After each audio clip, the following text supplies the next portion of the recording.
for So are sure. you going to be editing out the audio stream on this, or is this just going to run just how we record it? Yeah. You're listening to the Foundry Talk podcast with your hosts, Nate McLean and Perry Merritt. Take it away, boys. Well, welcome back. This is episode 2. We are now seasoned veterans of the podcasting world here. I have with me Nate McLean, my partner, and myself, Perry Merritt. And we are honored to have with us our first guest, Jerrod Weaver from the Non-Ferrous Society. Non-Ferrous Foundry Society. It was all there. The They're Non-Foundry both F Society. words, Perry. It's okay. Of all the phrases to screw up, the Non-Foundry Ferrous Society, huh? The Non-Ferrous Foundry Society. So we've been talking with Jerrod this morning and had some great conversation. And Jerrod, I thought maybe it'd be great if you could just tell us what the Non-Ferrous Foundry Society, and maybe give us a better way of saying that, is all about. Great, Perry. Thank you. And thank you, Nate, for having me here. I'm honored to be a guest on your second official podcast. How exciting. Congratulations to you gentlemen for standing this up. I'm looking forward to our conversation today. So, Perry, you're right. We are the Non-Ferrous Founders Society. We call ourselves NIFS, right? It's hard to pronounce a word with no consonants, but our acronym NFFS, we pronounce NIFS, and that's how I'll refer to myself going forward. We're a trade association, right? And I think most everybody's familiar with trade associations in general. We just happen to speak to a particular segment within the foundry industry called non-ferrous foundries. Doesn't mean we only talk to those guys, but that's who our love is, and that's where our primary focus is. So let's just get some definitions out of the way. What's a foundry? A foundry melts metal, pours it into a mold, allows it to solidify. We remove it from the mold, and we end up with a complex geometry called a metal casting. So that's the foundry side. Non-ferrous, if we remember our high school chemistry class, ferrous is Latin for iron. So anything that's a non-ferrous material is going to be not primarily iron-based. So iron and steel are primarily ferritic materials, right? So non-ferrous materials are going to be materials that aren't primary iron. Usually within the constructs of the non-ferrous foundry industry, it's going to be primarily aluminum, brass, and bronze. Maybe some zinc, titanium, maybe some precious metals, but aluminum, brass, and bronze. And so that's the side of the industry we speak to. And interesting enough, I'd say about a third of our NIFS members pour both iron, steel, and non-ferrous materials. So there's a significant crossover between the ferrous and non-ferrous sides of the industry. It's funny. I just thought of this. I got schooled this week from a guy in Europe, in the Netherlands, as a matter of fact, because I had used the term bronze when talking about an alloy made of aluminum and copper. And I said, well, there are multiple bronzes, right? There's 10 bronze, there's aluminum bronze, there's silicon bronze, there's all these bronzes. And he said, no, bronze is copper and tin. Everything else is some other name for an alloy, but it's not a bronze. And is that an American thing, or is that are we unique in the world? That's why God invented scientific alloy descriptions, so we can go based on metallurgy. It's common to refer to things like nickel, aluminum, bronze, which isn't just copper and tin. There's a whole lot it's right in the name, nickel and aluminum. So I think we use that term in general terms to group like types of material. All right.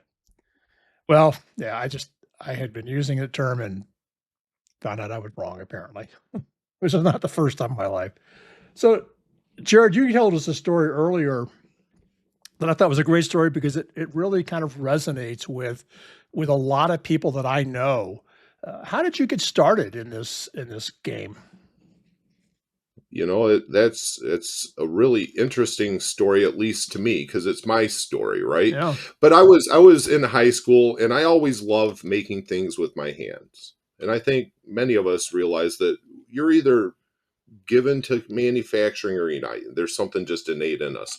So in high school, I was a bit of a problem maker in school, and I ended up in a vocational program my senior year of high school with all the other burnouts and troublemakers. We don't know what to do with them. We kick them off to these vocational programs. So I got into a machining program, learned to run a Bridgeport lathe, lathe and a mill and a surface grinder and blanchers, right?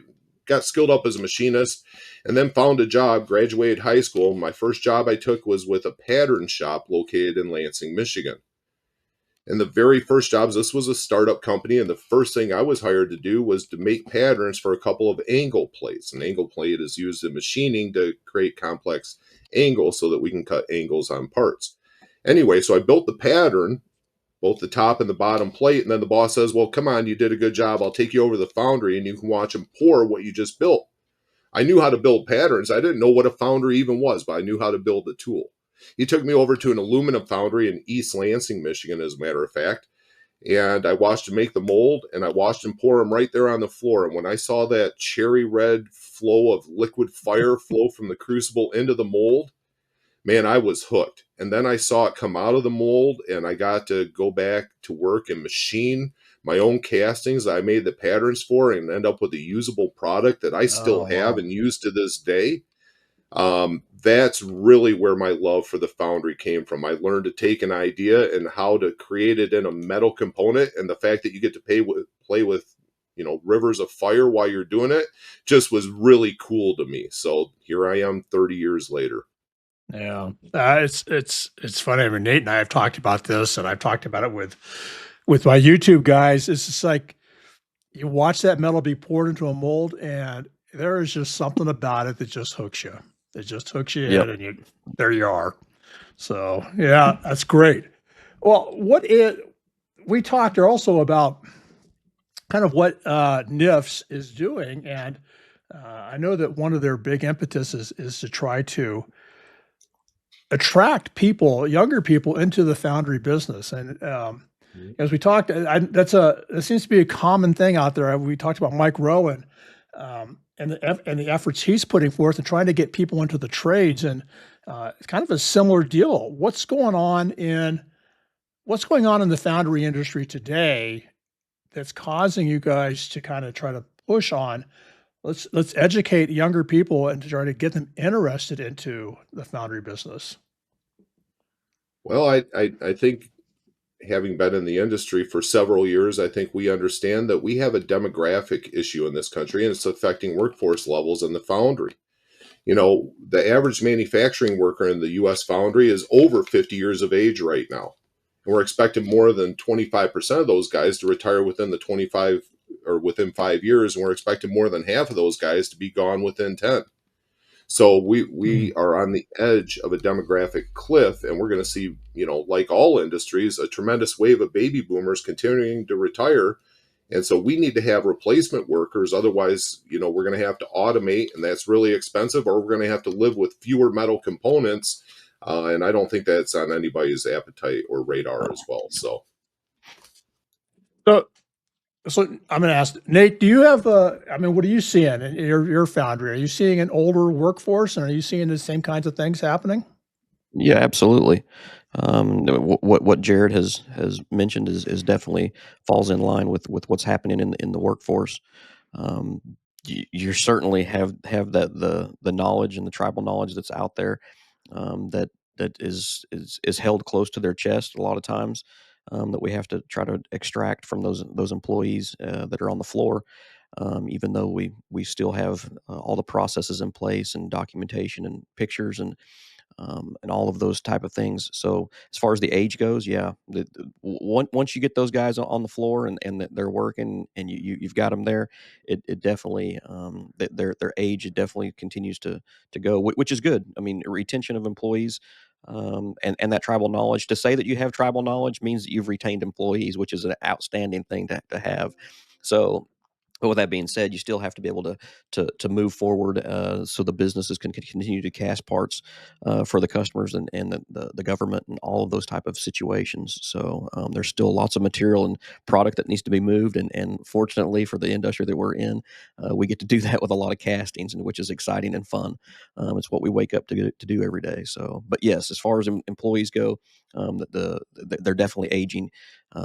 I can just picture in my mind the employees that we've got, and that falls right into the demographic that Jerrod already mentioned for sure. So yeah, getting young blood in there, and you try to bring those young guys in, for sure, and get them to where they're working and shadowing some of those older gentlemen, to pull that knowledge. And it helps because then that they pass that tribal knowledge on, to the younger guys. Does that come with a cost? Absolutely. There's always cost that comes with that.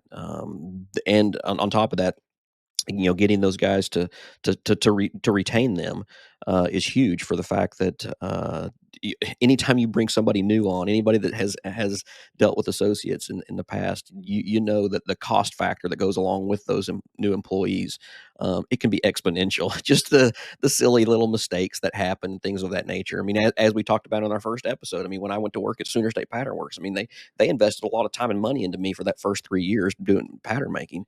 That there it's hard to even put a dollar figure on that, which is just the loss of productivity and the learning that goes along with that, and the time that away from somebody else to help mentor another employee. So it definitely, it's hard to even put a dollar figure on whatever that cost is in that regard. Yeah, and I think it's true of every industry. I mean, I used to see it in the software business, right? It's expensive to bring somebody in, try to train them up, and then have them walk away. I mean, it's a Mhm. lot of money, and it's just kind of stunk.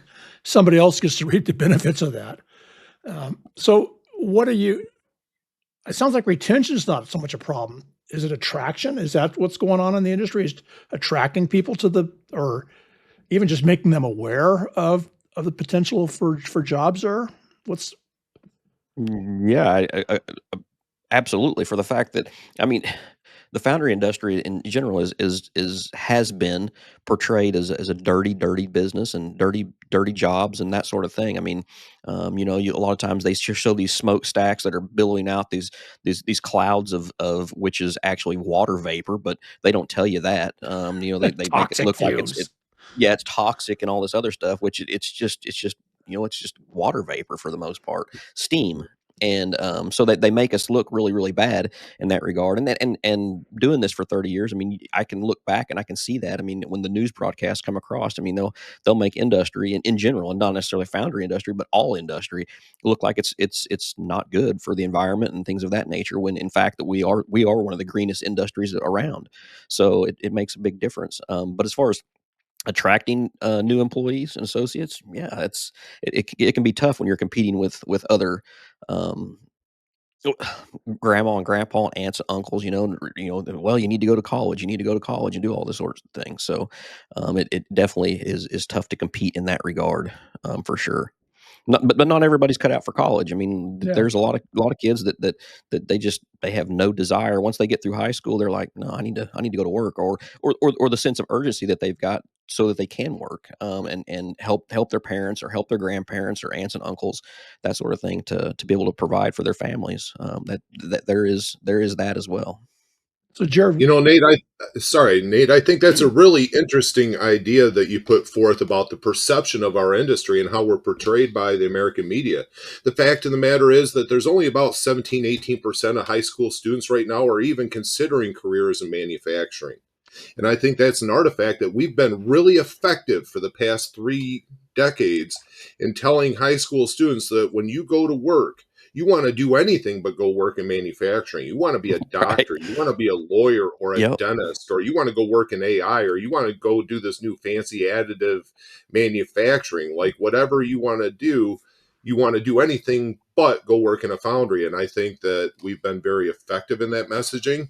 And now it's time to course correct. The fact of the matter is, if you're under the age of 25 and you want a meaningful career that's filled with high paying jobs with tremendous opportunity, and you don't want to pay $250,000 student loan to get into the game, manufacturing is absolutely where you ought to be looking.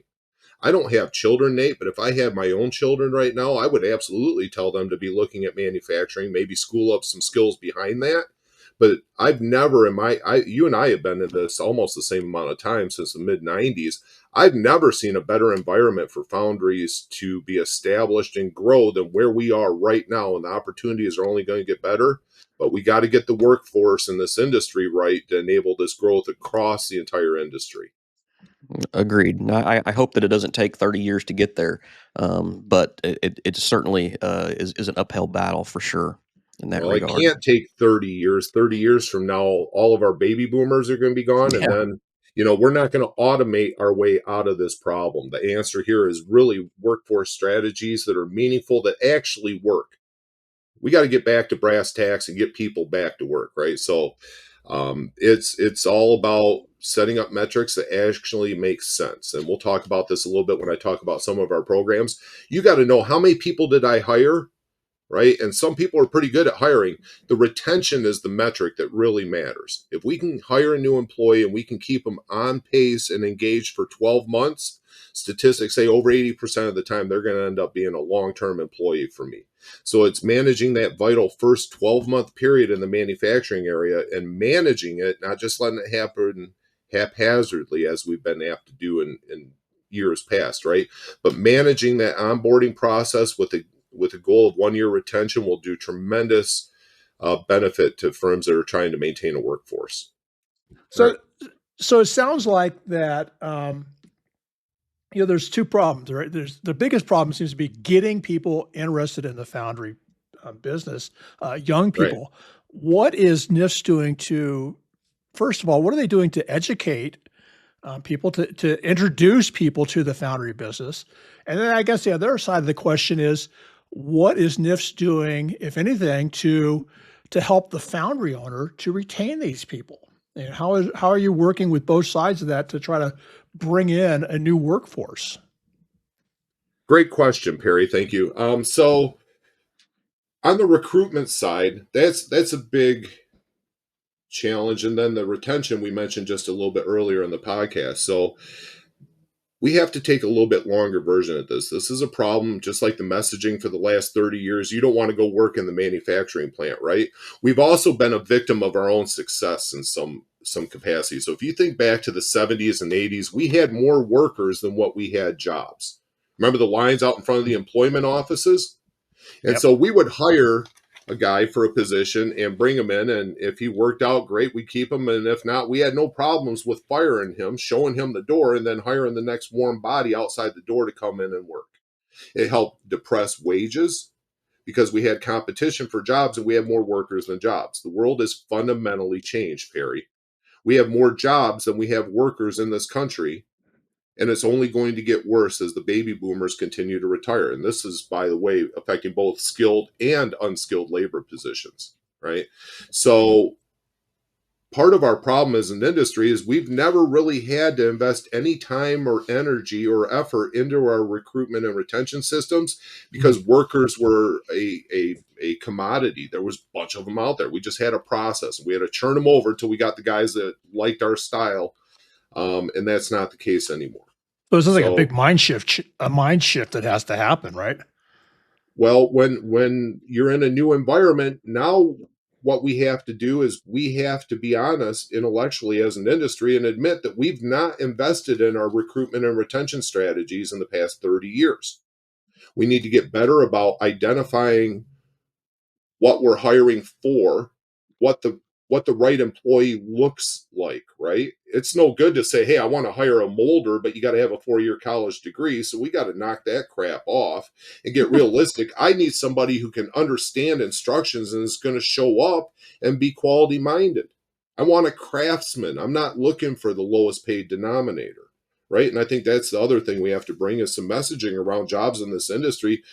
I use the term myself, unskilled labor, but we have to realize that what we call unskilled labor are craftsmen and artisans. Mm-hmm. They're making highly engineered, custom created materials. They're not making commodities in most cases. So we have to be intellectually honest around that.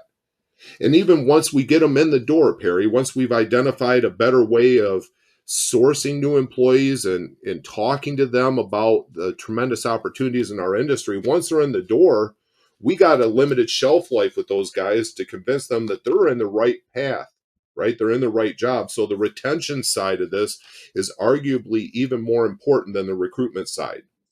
I mentioned before, data clearly indicates if we can keep those guys engaged and productive staff members for a period of 12 months from the hire date, over 80% of the time, they're going to turn into that long-term employee that's the dream for every Foundry guy, right, Nate? So on the retention side, that means No more hiring in our new molder and then throwing them out on the floor on day one. Go talk to Bill, your supervisor, and then I walk away. Man, I'm hired up. Now I can go and put out another fire, right? We need to be talking about what's a world-class first day look like? Where does he park? How does he get into the plant? Who's his immediate supervisor? Where are the bathrooms? When do I get to take breaks and lunch? All that needs to be considered on that first day. What am I trying to get that employee to manage the first week? What skill sets am I trying to develop up? Where do I want them 3, 6, 9, and 12 months out? And to have a clearly defined plan to onboard and make them an integral part of the team. I can't think of a way to ruin a good potential employee any faster than to throw him out in a shop floor environment, especially if he's never been in a foundry before. Stick the guy in the grinding room where the lighting sucks and it's hard work, and let him sit there and grind castings for 8 hours and not talk to anybody. That guy will be gone on Wednesday if you hire him on Monday. So all I'm saying is, as an industry, we need to be a little bit more professional in the way that we source and recruit new employees, and then how we manage their onboarding. That's our biggest problem, and that's where we're bringing solutions to help. So I'll go back to, okay, give me something tangible. What are you guys doing? Are you going into the schools? Are you going into the high schools, into the programs? Are you going to foundry owners? And how are you getting this message out? And how are you trying to reach these people? Because I mean, what you're saying all is perfect, makes perfect sense. Again, for me, I came out of the high tech world, and onboarding and recruit is a huge part of what happens with any employee, right? You have to go through, here's who the company is, here's what we stand for, here's kind of what your team is, here's who you're working with, here's your job, and all that stuff is spelled out over the course of, in some cases, a couple of weeks, right? Where you're just immersed in this onboarding experience. I don't expect a guy with a foundry has got the luxury that a 30,000 or 40,000 employee corporation has to do that kind of stuff. But how are you communicating that to the foundry guy? How's that communicated again to the field, to the people you're trying to bring in? Where are you going? Are you a lot of questions there, but I have a lot of questions. Well, Perry, now we know why you lead the podcast, because you present excellent questions. That was well done. So let me see if I can craft a response. I know nothing. No, you're a great interviewer. So, in response to that, Perry, I think we have to realize that labor recruitment issues are a hyper local issue, right? I'm only hiring guys within about a 20-minute or a half-hour drive to my foundry. If my foundry's in Cleveland, I'm not hiring a guy out of St. Louis to commute, right? So we have to be looking hyper local at the individual company level when we're talking about talent development. You might find that occasional engineer that you can hire and convince them to move up to Saskatchewan or wherever your foundry is located, but typically you're going to be hiring from the local community. So the dirty little secret is, guys like NIFs or other trade associations, we're not going to be tremendously helpful in helping to build out a talent pipeline in Erie, Pennsylvania, right? So the other strategy has to be to teach foundries to be better hirers, better employers, and better employee advocates, right? And to that point, what we're doing as a society is we're partnering with the U.S. Navy and launching some other programs, but that's what we're doing. We're going into foundries and teaching you how to build a better talent pipeline. Where do we find employees? How do we sort the wheat from the chaff, right? I don't want to hire just anybody who's willing to come work in my foundry. I want to find the person who's good with hand tools, that maybe understands dimensional requirements, or maybe understands that one step leads into another step. Right. I've worked with a lot of talent recruiters in the past, and maybe the guy working at the oil change shop in town, he might not be the guy I'm normally thinking about, but he certainly understands working around machinery. He knows how to use tools. He's probably not crazy about going home every night with oil in his hair. Maybe that's a guy we need to be speaking to, somebody that has some industrial attitude, right? So that's what I'm saying is, we as foundries have to better identify what kind of workers we're looking to hire, and then to be very diligent in chasing those guys and gals. right? That person. But once we have them in the door, the job's not done. That's just the first step. Right. That may be, not even the hardest step. And we'll talk about the retention strategies. But in short, Perry, the answer is we're teaching foundries to grow this talent local among themselves because nobody else is going to do it for you. Yep. So, I mean, what you said again, it resonates with the world I came out of. I assume when you're looking at recruiters, you're having to train them as well to try to figure out this is a kind of individual you're looking for. I know my experience with recruiters has been a little shaky because you give them a list of things. Well, here's the skills I want, and it was basically a keyword search for them. And they weren't talking to the people. They weren't understanding what the people were doing. And they certainly didn't understand the job. You talk to a recruiter and you're trying to hire someone with a specific software skill set. They just don't know. They don't work in that world. They don't understand it. And so I spent a lot of time trying to train them to understand here's the kind of person I'm looking for. And it sounds like you're having to do the same thing in this world. I'm looking for someone who's got a certain aptitude and a certain attitude probably as well. And it's more than just, I need a guy who understands, how to run a modeling software or something, to build a pattern. Mm-hmm. Yeah. Yeah. Wow. Yeah, absolutely. I mean, you've got to understand that Foundry work includes a wide range of responsibilities, and you might be able to write a job description that a recruiter is going to be able to understand for a Foundry engineer running solidification software. Maybe you want to hire an industrial engineer or a plant manager. Those are nice siloed buckets that they can get their hands around. But when you tell them I need a guy who can make some molds and maybe back up the melt deck when that guy's on break, and maybe he can pivot over into the shipping and finishing department when Fred the sander doesn't come into work, that's a little bit harder for those guys to get around. Yeah. Right. So, and if you look, most people aren't using recruitment firms to hire Foundry labor. Where are most of those workers coming from? They're coming from the local community. They probably have some relation to your existing employees. Friends and family are often the biggest source of referrals in the Foundry. Oh, okay. And there's other strategies I've seen used to some effect, including putting up a help wanted ad up on the bulletin board at the local grocery store. Those things still work. Tabs still get pulled out. You remember the little piece of paper you rip off at the bottom? Yeah. We've seen that work too. So all we're saying is that there's 100 different ways to get employees into the funnel. Once the funnel's full, then we need to sort through and find out the guys who we think are going to best fit with our culture and what we need. I don't care if you know how to make a mold or a core. What I care about is you have some work ethic, you're paying attention to detail, that you have some pride. I'll teach you everything else you need to make. So we're going to hire for attitude and we'll train for skill. Yeah. And that's, I'm looking at Nate here in the middle of a picture screen. It sounds like a lot of conversations we've had, in the past, Nate. Absolutely. The kind of person you're looking for. Right on. Yeah. Yeah, and in that regard, I mean, and we've actually started to implement some evaluations as assessments for associates that are on the team. Find out what their strengths finders, and to be able to plug those individuals in so that we can utilize their strengths to our advantage.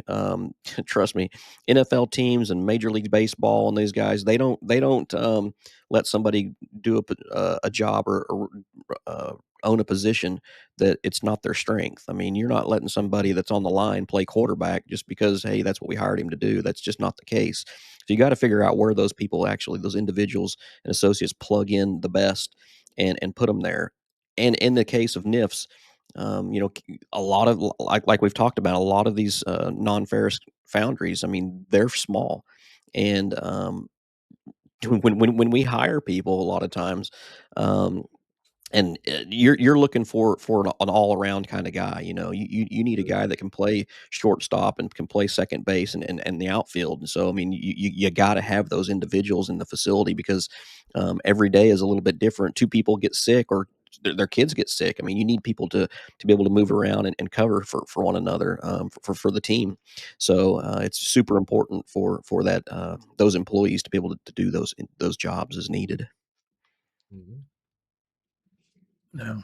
So the point you had asked earlier, Perry, about what we're doing actually to help foundries, and I kind of gave Yeah. the politician answer, right? That it's all hyper local and it's really incumbent on the foundry. That was soft selling leading up to one really exciting program that we've launched in cooperation with the U.S. Navy. It's called our Talent Pipeline Program, and so the Navy is engaged with our society um, to teach industry how to be better recruitment and retention operators, right? So I mentioned earlier that we've had the luck as an industry to not really have to manage our HR processes in the past because we have more workers than we had jobs. And the world's fundamentally changed. So what we need to do now is teach our defense industrial base and our maritime industrial base. That's a fancy government name for the people who make stuff that go into ships and tanks and guns and that kind of stuff, right? The defense industrial base. We need to teach them how to actually manage their recruitment and retention strategies. And that's exactly what NIFS has done. Working with U.S. Navy, we've brought on staff that's actually going into foundry offices and teaching you how to improve your employee recruitment strategy. We're teaching you, up to 15 different buckets on where to potentially source employees from. How do we evaluate those employees for aptitude and skills? How do we onboard them?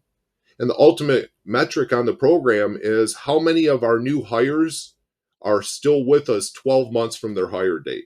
Again, coming back to that retention piece of the model, it's not enough to hire a guy. You got to onboard him and make him part of the team. And if you have him 12 months later, you probably are going to have him long term. So that's the effectiveness metric that we use for our TPP program. And I'll tell you, we launched it 8 months ago. We launched it last August. We've got 8 foundries, our initial cohort. Next year, we're going to bring on 25 to 40. The year after that, we're going to bring on 100. So this program is going to scale. And the reason it's going to scale so quickly is because we're bringing real solutions from Foundry Association professionals to help Foundry owners be better in the recruitment and retention strategies. And by the way, did I mention that there's no cost for this program? Right? We're bringing free consulting to foundries in your plant to help you be better on the labor recruitment and retention side. I can't think of anybody else in the world doing anything to help foundries professionalize their HR offices, much less doing it at no cost. Right? So this is a tremendous paradigm shift for our industry and realizing that we need to do better. We need to be better employees, and that's what NIFS has figured out how to do. Oh, I want to ask, because again, I'm not in the world here. I mean, Mhm. Nate, you knew about these guys. You knew about NIFS. How is how widespread is the knowledge of an organization like NIFS in the foundry business? Does every foundry owner know about this kind of stuff, or is it hit and miss? Well, in the grand scheme of things, I mean, the Ferris guys, I mean, I don't know that a lot of them give um, much credence to NIFs for the most part, but in the grand scheme of things, they really should. That's a lot larger demographic, so to speak, than the non-Ferris guys. Being in the Ferris business as well, it's one of those things where the NIFS I've seen it for over a decade or more. How important NIFS and that small but nimble team that they've got. I mean, it's unbelievable. They're more like specialists in the regard of what they do. From my perspective, from the outside looking in, they're almost like the special ops guys, in my opinion, when it comes to the foundry business in general. They typically they're very diligent about what they do, especially when it comes to the health and safety aspects of NIFS as well. So as far as all the different programs, and NIFS, from my perspective, has really branched out over the last several years. And grown in that regard. So I don't know that all of us out here in the foundry business that are out here making castings know 100% of what they're doing, but they're doing a very, very good job of getting the word out and promoting these new programs that they've got, so that we can all take advantage of them for sure, because it's a huge benefit I to our businesses. I was looking at your website this morning, at the NIFS website, and I saw a line that I thought, oh, it's pretty catchy. It was something like, "It takes a village, comma, or at least a few really talented people," and that kind of ties into what you were saying. This small group of people that were really talented to just go out and help. They're focused on helping these people. So, Well, all right, that really reflects just the the society and its mission and the leadership of its board and executive committees. I mean, the fact is we don't hire generalists, right? We hire really smart administrators that understand foundries at an operating level that can come in and help foundries to be better businesses. I don't need somebody who can type up a letter. To point, Matt Gilmore is our director of business development, and we've got something called the ICON program. We're matching up sales opportunities on a daily basis to foundries based either on tooling they already have in their plant or based on material and process capabilities. And to point, we've driven more than $350 million in contract values in the past 5 years through that program because we hire guys who understand foundries, the process, and understand the market so we can bring the two together. We see tremendous sales growth there. We're doing the same thing with our workforce development. We hired a new employee named Bill Padnos, tremendously skilled workforce development professional who understands manufacturing and foundries, that can help us to be better at what we're doing in that area, right? I started my career doing quality management systems. And so that's where we get our chops and our focus on operations, because we've always come in with programs designed for the 10-man foundry, the 25-man foundry, the 50-man foundry, starting with our ISO 9000 templates, our quality systems, our occupational safety and health, things like lockout tagout, our lead program, our respirator program has all been designed to be deployed in these small family-owned businesses. And that's really where we've found a path forward, is to help the very smallest of us in this industry to be better companies, because it helps our industry to support our country and our country's warfighters. So we're all about deploying into the foundries. None of this is theoretical. These are all real programs we roll out and show you how to be better businesses. And I think we're seeing the payback as a result. And just to circle back on one other thing, I think that part of the reason that we're not well known among the ferrous side of the industry is because our name is the Non-Ferrous Founders Society, right? So Sure. we're already telling half the yeah, you're industry kind that of an we're exclusive group here. but we absolutely are, man. Things like quality, workforce development, tax and government affairs, it's all pretty much the same, ferrous or non-ferrous, because I'm not, I will say this though, I just happen to like the non-ferrous stuff because I hate making rusty stuff. So that's my pitch for the non-ferrous guys. So I know, I I know that you guys just recently had an event. Right? You had your executive. I can't remember what it was called, but you had a conference, right? A few Right. weeks ago. Yep. What other sorts of events does NIFS put on? Are those public events? Are they by invitation only? How does that work? Oh, well, everything we do is available to the public. We do offer memberships to foundries, but fundamentally, we're open to help all foundries be better businesses. So our recent conference we did down in New Orleans was really interesting. One, New Orleans, it was the week before Mardi Gras, and so we were awfully excited to have the right venue for a bunch of foundry guys to get together. Yeah. Nobody bothered to tell us it was going to be 30 degrees. It was so cold in New Orleans that they canceled the Mardi Gras parades because it was so cold and windy. Oh, gee. But aside from that, it was a really great conference. One of the things that we did there was our mid-year review for our Navy Talent Pipeline program, where we brought together all of our participating foundries, and we had a representative from the U.S. Navy and our program partners with TMG, and we kind of just went through, where have we been, what have we gotten accomplished, where are we at, and where are we going to be 6 months from now. So we brought in speakers on workforce development. We did a whole presentation on the TPP program, and that was just one of about 12 different technical tracks that we presented during the conference. So, yeah. And how often do you do these things once a year, twice a year? How many times do you do events? We do one annual conference, Perry, and it's normally about the third week of February. Okay. We're a little different, as I mentioned before, than other trade associations. We're not trying to build, 4 to 6 technical conferences and asking you to travel from your foundry 6 times a year and be out of the office 4 or 5 days at a crack to come to our events. We know at least most of our members are real practicing foundry men that need to be in the plant to make sure production gets done. So we don't do a whole lot of that. Rather, we've pivoted and taken a little different approach. We're doing a quarterly regional meetings, and we're trying to hit pockets where foundries are actually at. So we'll go to Cleveland, we'll go to Erie, PA, we'll go to Chicago, we'll go to Milwaukee, we'll go to St. Louis, we'll go to those hubs where there's pockets of foundries, and we'll do regional social events. Sometimes, the value of associations isn't in the technical manuals. It's not in smart guys standing up on stage under stage lights. It's the hour and a half you get to drink a beer with a couple of like-minded professionals and just network and talk about what's going on.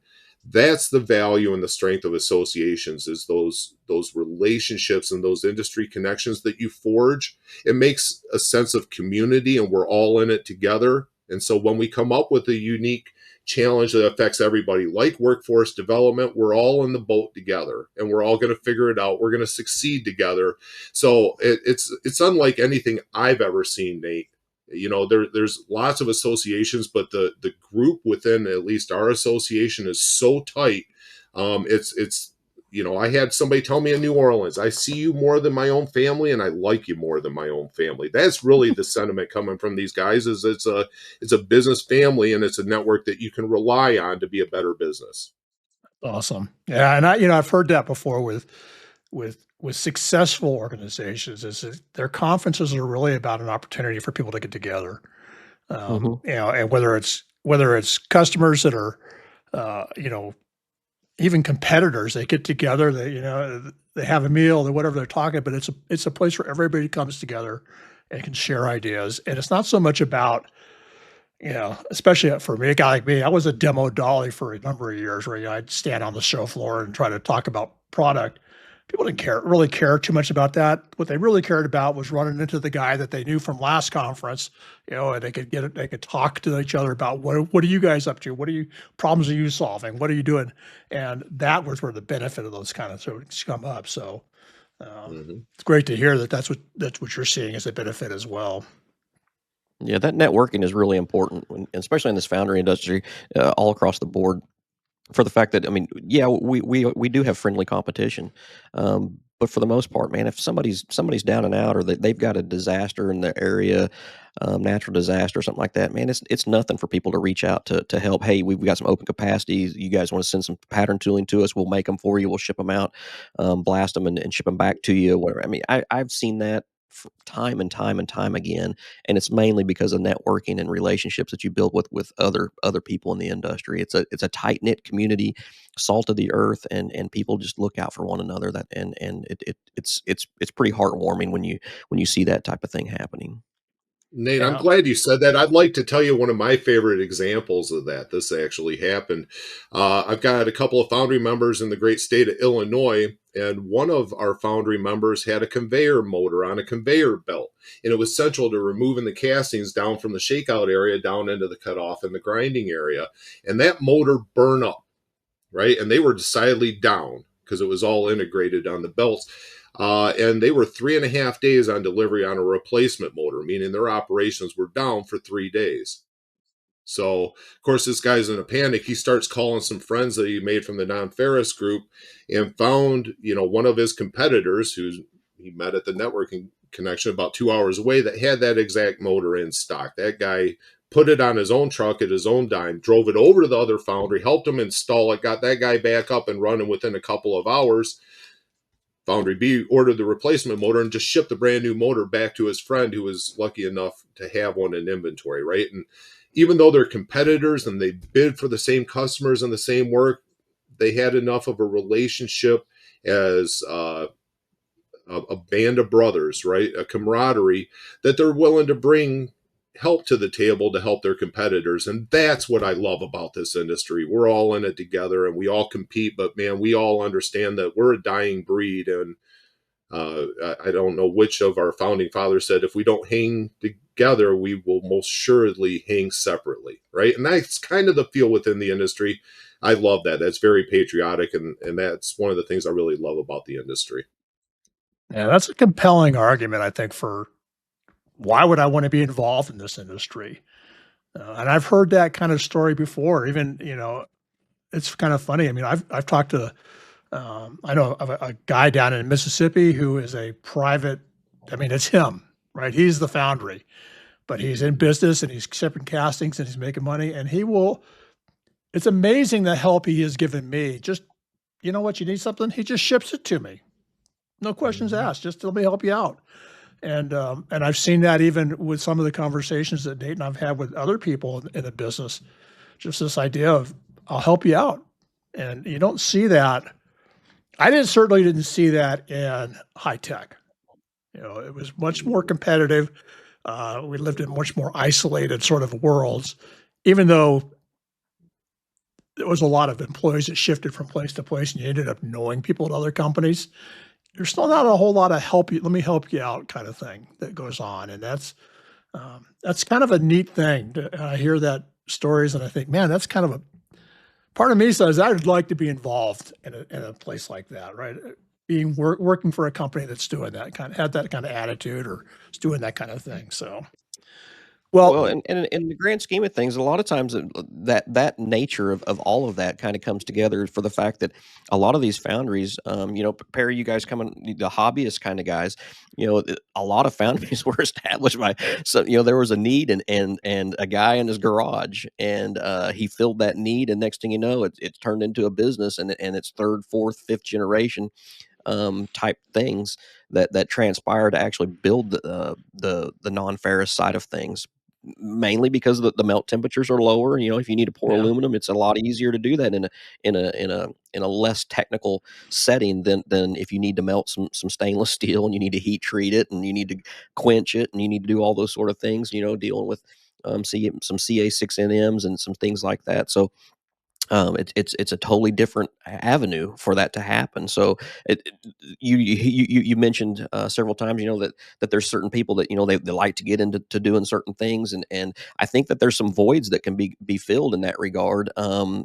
People that want to get technical and they like to get their hands dirty and they like to get sand in their blood, and once they see that molten metal melting in their forge and their furnace and their garage or their shop, I think that I think you could probably see a little bit of growth in that regard, in the grand scheme of things, grow a little bit as you go, type of thing. So, I mean, that's exciting as well. Some of that in the grand scheme of things, if for people to get interested in some of that stuff, it may take an uncle or somebody like that already is a foundryman or tinkers around in his garage and that sort of thing. I mean, you can see things. People making fishing weights and things like that. I mean, that's all casting and that's all yeah, fun and all exciting, and it really kind of gets opens your mind to what the possibilities are, especially when you talk about additive, integrating some of these 3D prints, 3D printed patterns and things of that nature. That gets some kids involved. At least they opens their eyes to some of those type of things. So it can be exciting, especially at the price point of some of these 3D printers that are out there and some smaller type aspects of different components that need to be cast, and something that's more structural. And it's pretty fun, pretty exciting. The software out there today, I mean, you're only limited by your imagination, what you can do with solid modeling, with the computer, with some of the software that's out there that's in the cloud. It doesn't take a lot of money to do that, and you can open up the world to lots of individuals and lots of kids and Mhm. teenagers. And I'm hoping that we start to see some of that in the grand scheme of things with these kids out here that are looking to maybe get into the foundry industry or don't want to go to college, but Mhm.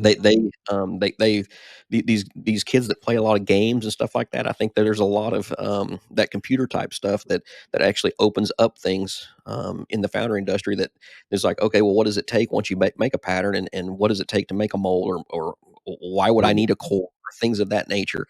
Those things are pretty huge in the grand scheme of things. So it's cool to know that NIFS is out there with the employee retention and bringing more awareness in that regard, especially the simple things that sometimes we overlook, just like the now hiring A and B Foundry, and in the grocery store, at the barber shop, or things of that nature, and just networking with other people.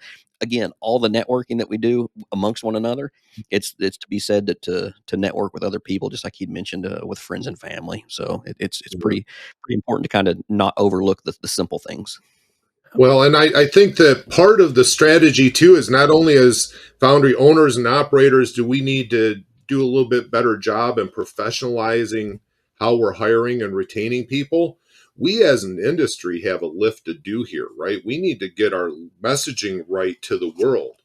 We're not a smoky, dusty industry. This industry is highly complex and advanced. It's filled with software and solidification modeling and automated equipment and additive manufacturing. And by the way, we were recycling before recycling was cool. And we have to remember that many of the kids today are mission focused and mission driven, not like we were, Nate. We weren't those Sure. kids, right?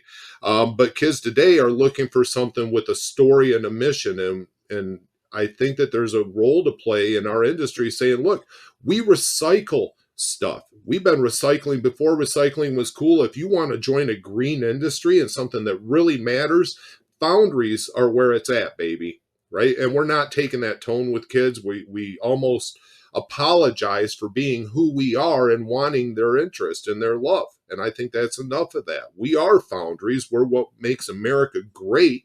And we need you to participate because this is a cool industry that's saving the world. That's the message. And that's the problem. Yeah, agreed.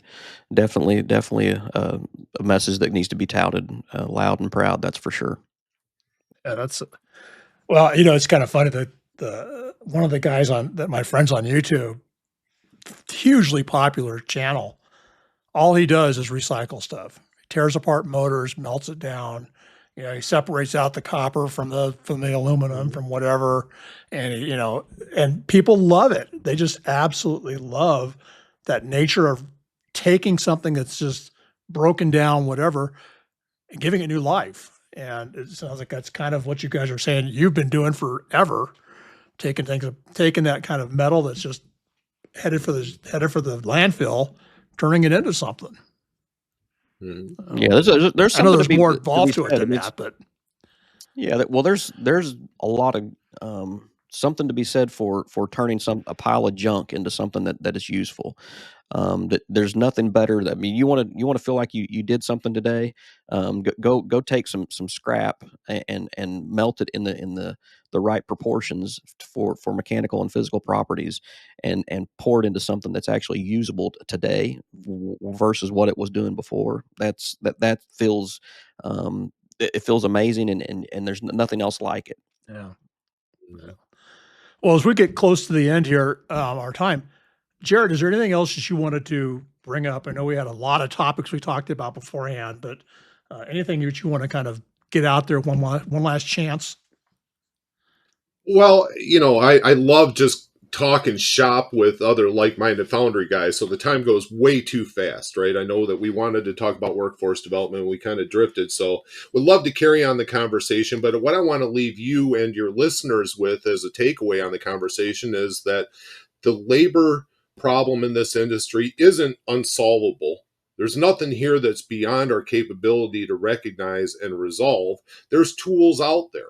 I'll reiterate that the Non-Ferrous Founder Society has a free program that we run in cooperation with the U.S. Navy called our Talent Pipeline Program. I encourage you to go to our website, nffs.org/TPP, or just Google NIF's Talent Pipeline Program. We're providing free recruitment and retention consulting assistance for foundries from Foundry staff, and it costs you nothing. That's the big takeaway from today's webinar, right? In today's podcast. There are other programs out there that I'd like to mention just briefly. If you're a foundry and you're looking for some help in developing up your work site, call NIFs first. There's other programs out there, including the Metal program, which is providing some resources to help with the technical training and developing apprenticeship and internship programs. There's some cases where that makes sense in a foundry and some where it doesn't. If you want to explore that, call me at the society and we can talk about that one. There's also the Blue Forge Alliance. There's buildsubmarine.com is available out there. There's technical centers that will take your unskilled employees and put them into school for 8 weeks on their dime and make them into a little bit more skilled employee. So there's lots of opportunities out there. I think that as a foundry owner, you just have to realize that your challenge in finding both skilled and unskilled labor is difficult, and those challenges are only going to increase in the foreseeable future. And that there's other people out here that are willing to, and able to help you. You don't have to feel alone, and you don't have to do it on your own. Let us help you, and let's all lift and row the boat together. That's a great way to end it. Thank you. I will put links in the descriptions to your website and make sure we get the word out to people. So, and I would love to have you back. It was a great conversation. We had a great time. So look for another invite. It'd be my pleasure, Perry. Yeah. Well, thank you. We really appreciate it. I do appreciate it too. All right. Well, if you just as a side note, you might it doesn't hurt to mention that, you know, if there's young talent or there's people out there that are looking to get into the foundry industry and that sort of things, NIF's website, that they have a list of directory of foundries. Perhaps there's one in your area that you're looking to change up your career, or you've got some younger nephews or kids in your family that are looking to get into a career that's something that you would like to see. Maybe there's an internship available coming up this summer. It really behooves you to check out the NIF's website and check out some of those foundries that are in your area that perhaps there's some opportunity. I guarantee if you walk into a foundry and you show some interest and you want to see what the operation's like, and most foundries, especially non-ferrous foundries, they're pretty hungry for people that are interested and that want to pursue some of that. So I'd encourage you to do so. Great.